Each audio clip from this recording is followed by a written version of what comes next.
para esclarecer as dúvidas das eleições de 2014, a galera do Ideias em Obras vai conversar com o procurador do Ministério Público Federal, Alan Mansur, e ele vai dizer pra gente o que pode e o que não pode nas eleições deste ano. O papel do Ministério Público nas eleições, na verdade, é de fiscalizar, de fazer o acompanhamento da fiscalização dos gastos de campanha, da propaganda, regular ou não, enfim, de todo o passo das eleições o Ministério Público fiscaliza.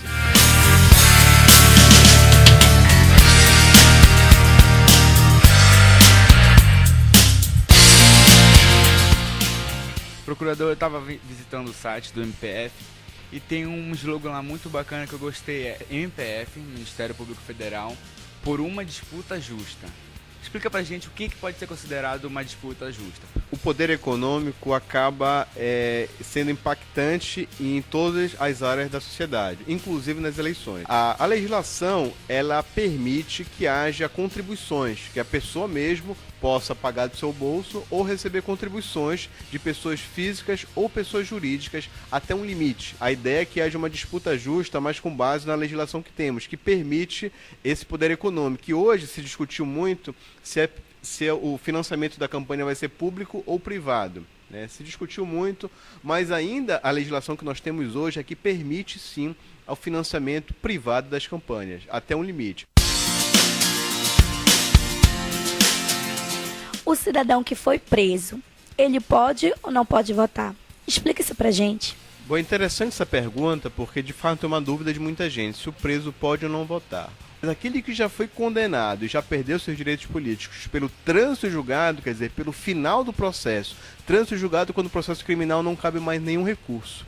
Então, quando a pessoa é condenada, trânsito julgado, perde direitos políticos e não pode votar. Se ela for preso provisório, aquele preso que está aguardando um julgamento ainda, ela ainda pode votar. Então ela tem os direitos políticos e normalmente a própria Justiça Eleitoral vai aos presídios, né, e permite que essas pessoas possam exercer o seu direito de voto, já que ainda não perderam os direitos. E alguns desses, evidentemente, ainda vão ser absolvidos. Então a ideia é justamente essa, porque como vige ainda nesse momento uma presunção de inocência, não é possível impedir que aquela pessoa tenha acesso ao voto. Doutor Alan, a gente está vendo que as eleições elas tendem a ser diferentes. As pessoas mudaram. Eu queria saber um pouco sobre a lei da ficha limpa. Eu já vi candidatos que nas últimas eleições eles foram impedidos de se candidatar ou de fazer campanha, mas mesmo assim foram eleitos. Como é que acontece, como é que está sendo julgado e como é que o Ministério Público fiscaliza a lei da ficha limpa? A lei da ficha limpa foi um movimento bastante interessante que envolvia a sociedade. Foi uma lei aprovada em 2010, que foi com base em milhões de assinaturas da sociedade civil. Então foi bastante importante, foi um marco na Justiça Eleitoral justamente por essa mobilização social que pediu que houvesse critérios mais rígidos, que algumas pessoas não pudessem participar das eleições. O que nós temos hoje é que em 2010 a lei foi aprovada, só que houve uma discussão muito grande nas últimas eleições gerais, que se a lei se aplicava ou não já em 2010. Porque a própria Constituição Federal diz o seguinte, que lei para valer para as eleições, ela tem que ser aprovada um ano antes daquelas eleições. Se for menos de um ano, ela não vale. Só que se discutiu se era uma lei nesse caráter eleitoral ou não. Então, em 2010, houve uma discussão muito grande e, depois de vários recursos e devidas jurídicas, se entendeu, o Supremo Tribunal Federal entendeu que aquela lei não se aplicava em 2010. Então, por conta disso, em 2010, alguns candidatos discutiram, o processo chegou no Supremo, e o Supremo disse não. Como essa lei foi aplicada, entrou em vigor há menos de um ano das eleições de 2010, ela não vale para 2010. Só valeu a partir de 2012. E agora, normalmente, 2014. Então, 2014, a legislação vale integralmente no estado do Pará e em todo o Brasil.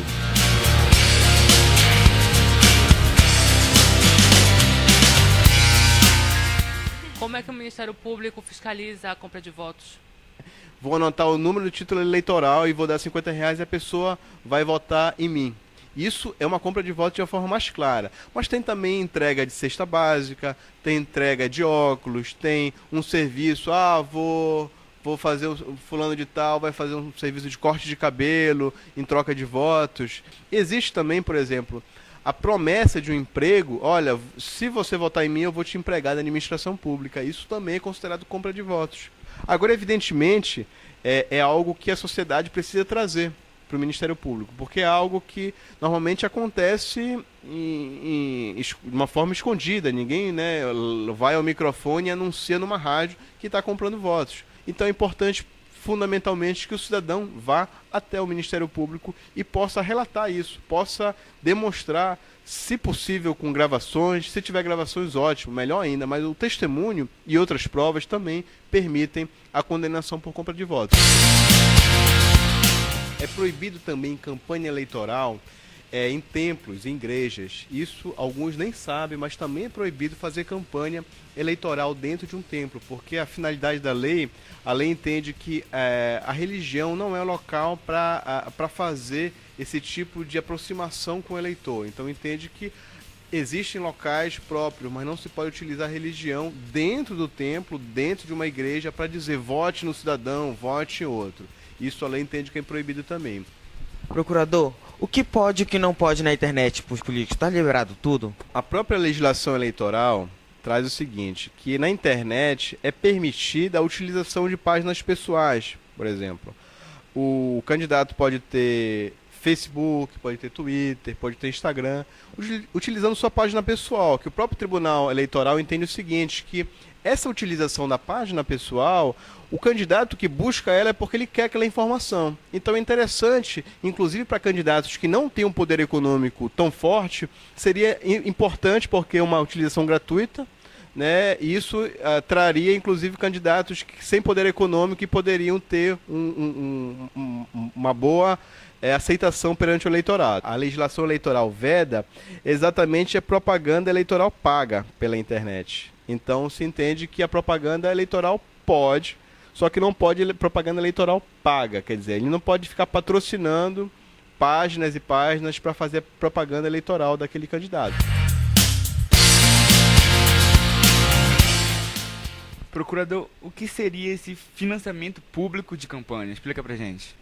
Bom, financiamento público de campanha significa que é uma discussão que alguns países adotam financiamento público, outros adotam financiamento público e privado e outros só o privado.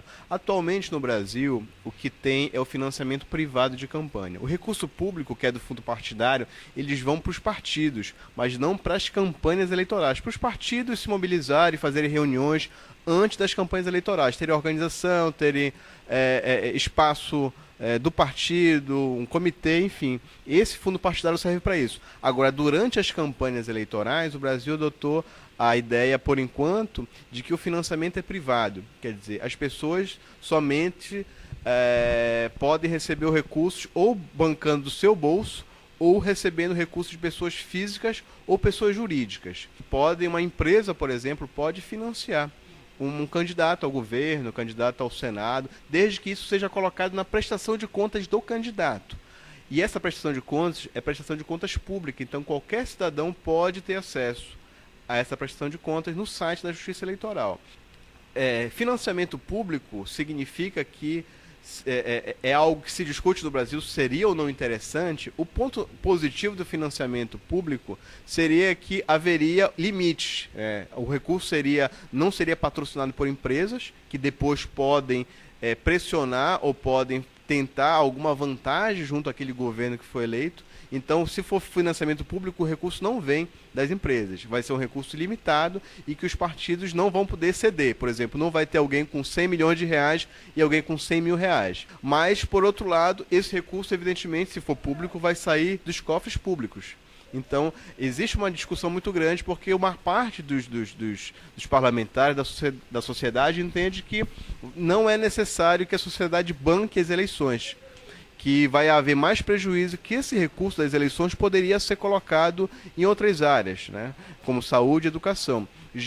Tem outra parte de parlamentares, deputados e a sociedade civil que entende pelo contrário, que ainda que a sociedade gaste uma parte dos recursos em financiamento de campanha, isso vai ser muito mais vantagem porque nenhuma empresa vai pressionar, vai poder financiar uma campanha e depois consegue algo em troca. Então se entende que quando uma empresa, claro que nem toda empresa financia com má intenção. Agora, quando uma empresa de má fé financia uma campanha justamente para conseguir uma licitação, depois, alguns entendem que se proibir isso, na verdade, o país vai lucrar mais. Isso vai ser mais benéfico ao país e à sociedade em geral. Então, existe uma discussão sobre isso, mas, por enquanto, o que existe ainda é o financiamento privado, e nessas eleições de 2014 está vigendo normalmente o financiamento privado, claro que com limites e com prestação de contas, que se não tiver, evidentemente pode se configurar um abuso do poder econômico.